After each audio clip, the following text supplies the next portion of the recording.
नमस्कार मित्रांनो, जसं की तुम्हाला माहीत आहे की ओला उबेरच्या रेटच्या रिगार्डिंग आतापर्यंत कोणतीही दक्षता ओला उबेर रॅपिडो सारख्या कंपनींनी काही घेतलेली नाही. आणि आपल्याला सर्वांना 25 रुपये, 28 रुपये, 31 रुपये जे बी रेट आपल्या गाडीच्या रिगार्डिंग ठरलेले आहे त्या रेटनी चालायचं आहे. तर माझ्या सर्व ड्रायव्हरांना एकच विनंती आहे की आपण ज्या रिगार्डिंग मेहनत करून राहिलो, ज्या प्राईसच्या रिगार्डिंग, हे सॉफ्टवेअर हे कंपनीवाले मादरचोद आहे, हे काही लक्षात येणार नाही आहे. पण सर्व भावांनी एकजुटीने अगर ह्या रेटच्या रिगार्डिंग गाड्या चालवल्या तर 25 रुपये का,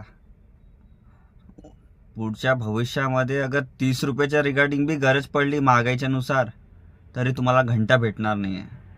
माझ्या सर्व ड्रायव्हर भावांना एकच विनंती आहे की सर्वांनी एकी करून, ऑटोवाले आहे, गाडीवाले आहे, जितके पण आपले ड्रायव्हर्स आहे, सर्वांनी एकी करून एक रेट निर्णय घेऊन सर्व कस्टमरांना घेऊन चला. तुम्ही एक रेटने गाडी घेऊन चला तरच ते कस्टमर समजेल की नाही पर्टिक्युलर सर्व ड्रायव्हर हे एकीच्या रिगार्डिंग एक रेटनी चालून राहिले. अदरवाईज का होणार आहे? नाही, का होणार आहे? मी माझ्यासारखे 10 भाऊ गाड्या घेऊन चालले आणि एक छुत्या व्यक्ती ओला उबेर, हा नाही पैसा आहे म्हणून चालला तो. नाही भेटून राहिली, ट्रिप भेटून राहिली, चल, खाली पेली बेसण्यापेक्षा छुत्यासारखा चालला तो ट्रिप घेऊन. आणि मग कस्टमर म्हणतो आम्हाला की नाही दादा, आम्ही तर आत्ताच आलो, मला ज्या फेअर दिला ओला उबेरने त्या रेटच्या हिशोबाने मला ड्रायव्हर घेऊन आला. तर त्या रिगार्डिंग त्या ड्रायव्हरला तो मादार चोतच आहे, त्याला तर काही घंटा फरक नाही पडत.